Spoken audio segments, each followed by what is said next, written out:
Monitoring where Malcolm Turnbull and Bill Shorten have spent time fighting to win the hearts and minds of voters tells you just where the final fight for votes is coming down to in these final days of the campaign.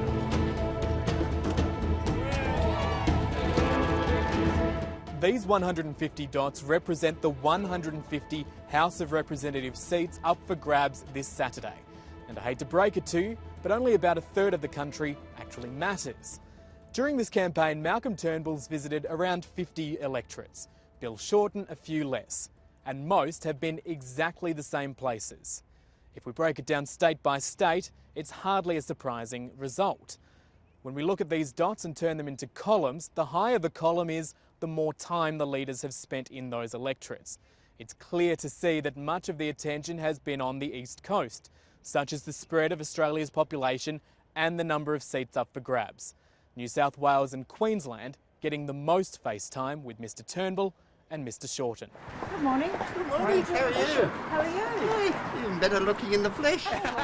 But to get a true sense of the battle, you also have to include data on the party deputies, Julie Bishop and Tanya Plibersek. They're two of the most high-profile campaigners, and they're both taking a similar approach to supporting their leaders. Please welcome the Prime Minister of Australia, Malcolm Turnbull. Ms Bishop and Ms Plibersek are often advanced campaigners for the Prime Minister and opposition leader, or they come in days or weeks after to shore up the party message in key electorates. Now, both parties have been on the attack when it comes to policy throughout the campaign. Again, not surprising. But if you look at what seats the parties are targeting, it paints a very different picture. This bar shows the 150 House of Representatives electorates, the Coalition's safest seats down one end, Labor's safest down the other. Now, picking out the seats where Malcolm Turnbull and Julie Bishop have been visiting, and it's clear to see that they are well and truly in sandbagging mode, spending a lot more time in Coalition territory. Looking at where Bill Shorten and Tanya Plibersek have been travelling, and they're spending more time in enemy territory. That's because the Coalition has to hold on to seats to form government.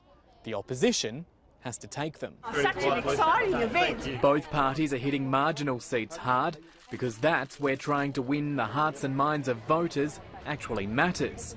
We've identified the 20 key seats around the country the Coalition and Labor have given a lot of love to. All have been visited at least 3 times throughout the campaign. All but one is held by the Coalition, and most are marginal seats. But when it comes to playing favourites, Western Sydney and North Queensland are the areas both want to woo. Macarthur, Lindsay, Herbert and Leichhardt have seen more high-profile visits than any others.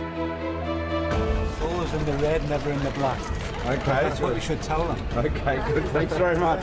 We can. All right. So if you thought you hadn't seen many of the big names in your seat, chances are you're right.